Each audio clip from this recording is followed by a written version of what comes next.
това. Хората оценяват това, което правя. Има ли смисъл за тях да го направя? Вече не слушам хорското мнение, вашето мнение след моето погребение.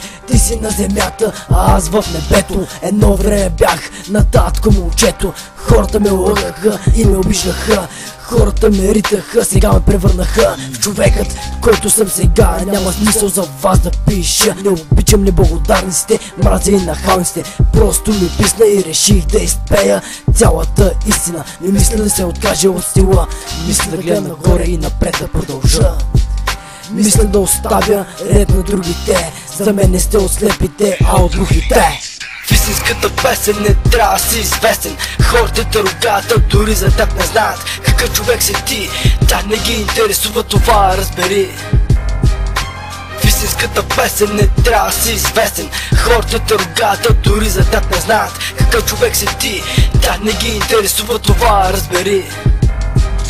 Така си хейтери се напълни градът. Вече оценяват твоята музика. Преди ме наричаше лайно, сега ще лежиш под краката ми, брато.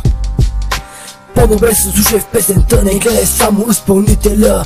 Има хора, които не разбират, да продължават с думите да те намилат. Опитай се да изпееш нещо и ти, което хората слушат, но и то няма да е вечно. Малко по малко изтича и моето време, но на кой от вас въобще ще му дреме? Откажа се от любовните поезии, ви за мен сте амнези. Оставям ритм на припева, а после ще влезне следващия.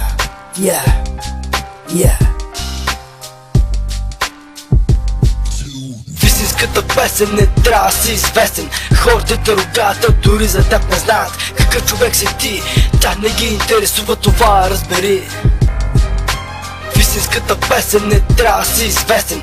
Хората те ругата, дори за теб не знаят какъв човек си ти. Да не ги интересува това, разбери. Една истина превърнахме в песен. Дори и аз за вас не съм известен, но и моят живот не е лесен. Надявам се да ти хареса. Това не е поредната несвързана песен, където пеят за щяло и нещяло. Като цяло мамицата се е бало. То се е видяло, че хората не ценят, а само с цензорите редят. Искам да ги спратя да ходят да спят, като не разберате от музика. Просто ходете да позирате, или с думи направо се посирате. Нека научих се и аз напред да гледам, да не ми пука за вас. Паля се в вас и ти затварям вратата с ряз. Оставям те навън, римата в главата ти е като гръм. В истинската песен не трябва да си известен. Хората те ругата, дори за теб не знаят какъв човек си ти. Да не ги интересува това, разбери. В истинската песен не трябва да си известен. Хората те ругата, дори за теб не знаят какъв човек си ти. Да не ги интересува това, разбери.